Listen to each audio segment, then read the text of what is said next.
Okay, recording is started. Okay. Okay, so hi everyone. My name is Heather Skaza-Acosta. I'm the director of the Whitaker Institute for STEM Education at Florida Gulf Coast University. Hi, my name is Madeline. I am the program coordinator for the Whitaker Institute here at Florida Gulf Coast University.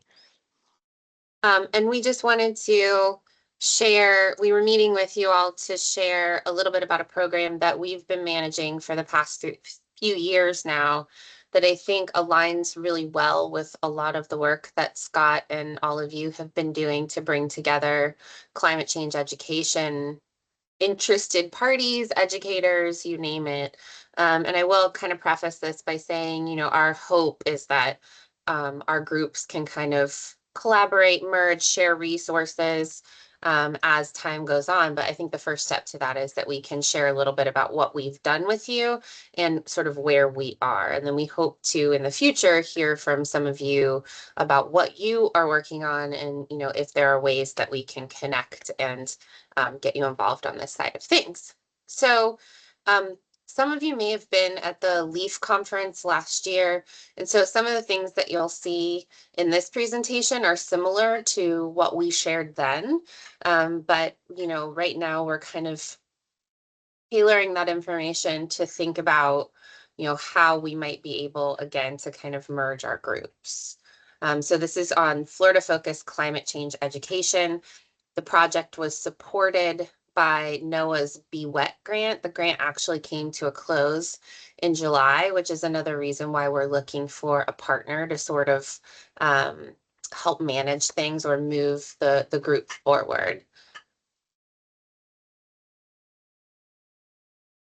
There we go. Well, we already did that. Here we go.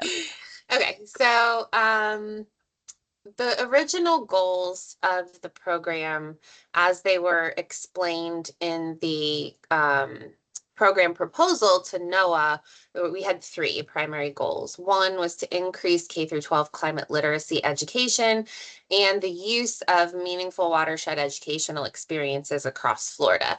For those of you that don't know what the meaningful watershed educational experience framework is, it is the curriculum development framework that's used by the NOAA Be Wet program.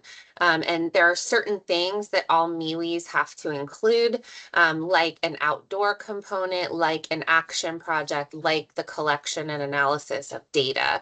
And so when most Be Wet grants are focused on programs that develop these kinds of lessons.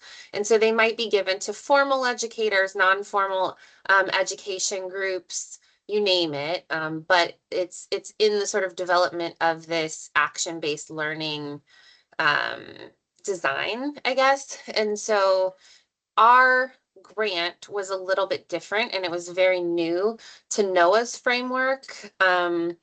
In that the intention of this grant was not to develop curriculum, but was to bring people together to solve a problem or to address an issue that existed in education. And they hadn't done very many, if any of them before. So this is a little different for both us and for NOAA. But the point was to increase the connection and the development of curriculum because there wasn't a lot of that in schools. And as we know, climate change is not in the Florida Sunshine State Standards either. So the second goal was to create a network of collaborators and champions for climate education across Florida. Of course, this because it's not in Florida schools, and we need to grow this strong network of people to be able to make sure that it can be implemented in schools, both by making the curriculum available, by training teachers, other things like that. And then finally, the final goal, and again, just to sort of preface this, this grant was awarded in 2021.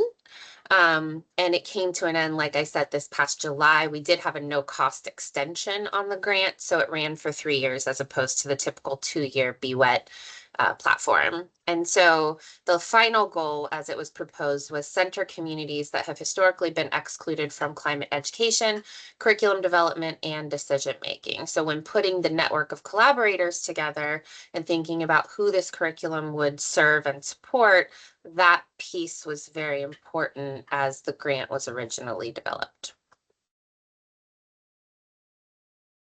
So in bringing these teams together, these are some of the organizations that acted as partners in that. And I will describe a little bit more about what that meant in just a moment. But you can see that FGCU sort of served as the organizational and sort of budget lead.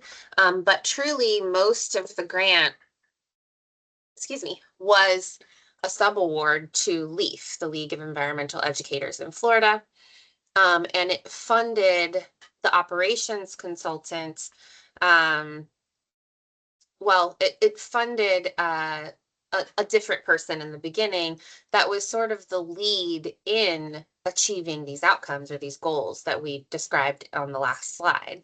And so a lot of the award, the majority of the award went straight to LEAF, so that this person could develop this person was sort of the coordinating body that put together this huge group of partners that set our meetings, that set the goals for our meetings, that analyzed the data that came from the meetings, and that just kind of continued the momentum of the project. And so we will make these slides available so that you can take a look at who some of the organizing bodies were. And so for each of these, there was a person or a couple of people that represented these organizations in the meetings that we all had to drive those goals forward. So we organized the folks that were part of this partnership into teams that addressed each of the goals. So first we had the curriculum team. And so their job wasn't to develop original curriculum right away, but their job was to find, compile, and make available climate change curriculum across the state. And that was one of the deliverables that was a part of the grant.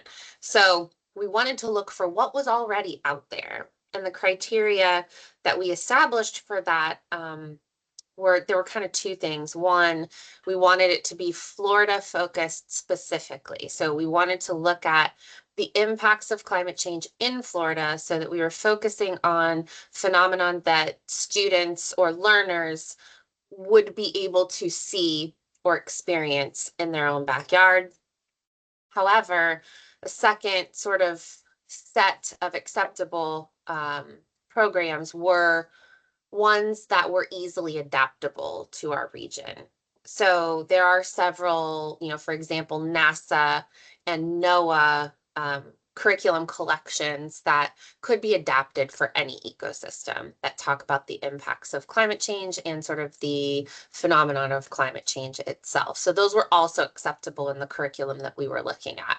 The second team was focused on educator outreach and training. We say educator because it could be formal or non-formal educators.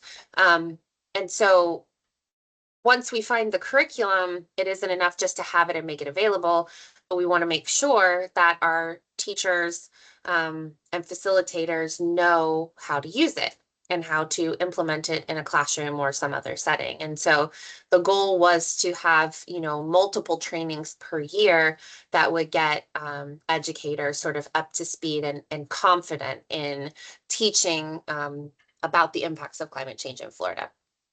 And then the last team focused on community outreach and policy. And so one of the primary problems that was identified at the outset of this grant was that, we can find the curriculum, we can train the teachers, but if policy dictates that none of this really is allowable in schools, then we're not going to get very far with it. So there was also a team of people that were working to integrate climate curriculum in a systemic and policy-driven way, and in fact, to try to change policy in some cases on a state level.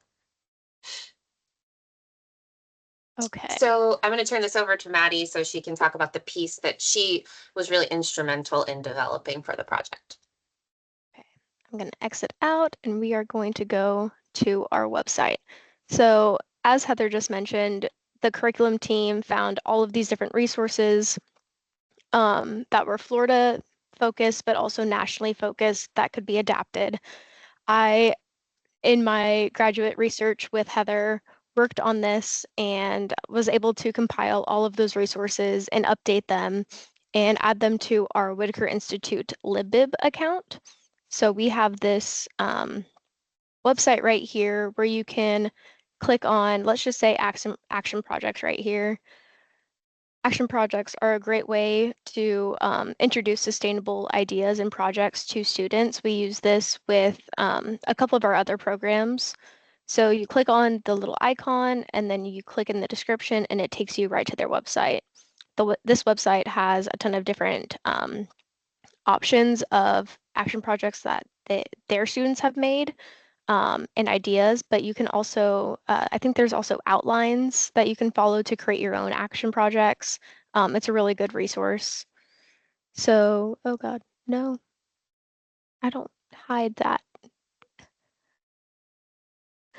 Ah, it's right in the way of where I need to click. Let's see if I can do, there we go.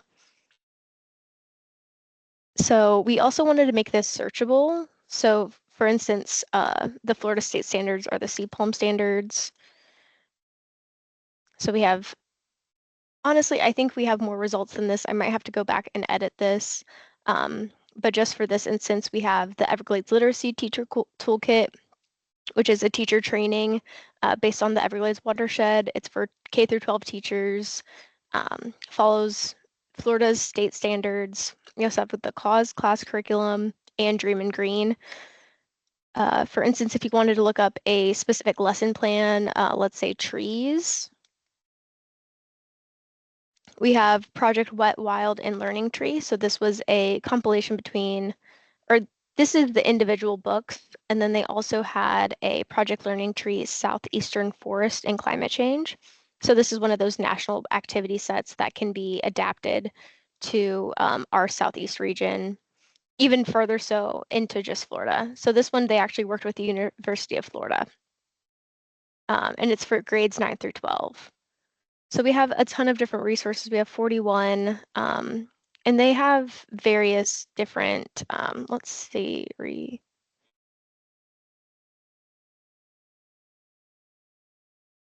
so here's resiliency or resilience. We have a, this is kind of like a teacher article that has resources embedded in there. Again, Project Wet and Wild, and then Place Sea Level Rise curriculum. This is really good. It is also CPALM standard, so I don't know why it didn't pop up with the other search engine. But so we created those. Let's go back to the slideshow.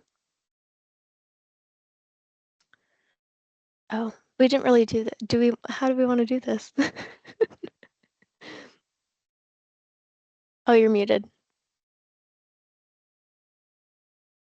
Sorry about that. Initially, when we were meeting with you all, we wanted to kind of guide a discussion around, what are some of the challenges that we're still facing. And really that was in the vein of trying to learn more about what you all have already done and sort of where you are in thinking about curriculum and things like that. So these are still conversations that we're interested in having. It may just be that if any of you want to reach out to us, again, we will make these slides available so that we can continue the discussion. One of the things that we were really interested in was figuring out how to continually update this resource collection that Maddie's put together.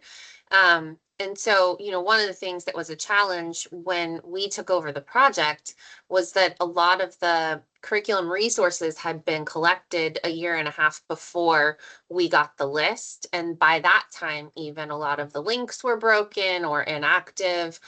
Some of the resources were behind a paywall, which was something that we wanted to make sure we did not force teachers into. And so, there needs to be a group of people that are interested in continually adding to this, editing it, thinking about what kind of resources we want to make available. And, we have the infrastructure to, update the library of resources that we've created, but we don't necessarily have the bandwidth or the permission to continue to do climate curriculum work. And so we're looking for partners or people that are interested in doing that. And so, if you know of resources that we haven't captured, we would love for people to send them our way, but ultimately there probably needs to be a more systemic way of, once every 6 months, kind of in some way figuring out if there's any new resources out there, if we need to edit anything that we have right now, that kind of thing. So there's some like kind of maintenance and upkeep that needs to happen with the curriculum.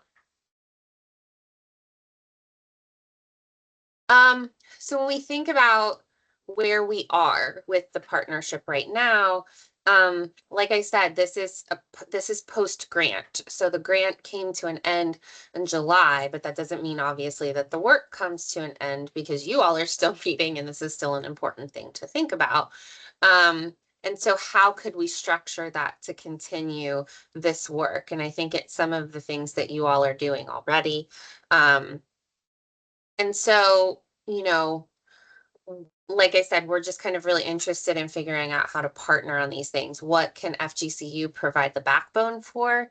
And how can we sort of have additional sort of communal help from this group in thinking about how we would like to move that forward. So one of the things that I'll say is that in terms of the teacher trainings, we really leveraged those LEAF conferences every year. So, if you're not familiar with LEAF's conference schedule, they will have one bigger conference in 1 year, and then the next year they'll have two mini conferences, and the next year is one, the next year is two.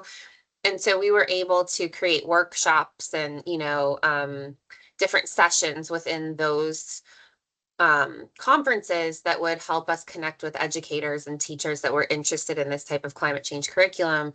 And so, maybe the LEAF conferences are something that we can still use to kind of move this group forward and think about what our next steps might be. And with that, we will just close and say thank you. And there is my contact information.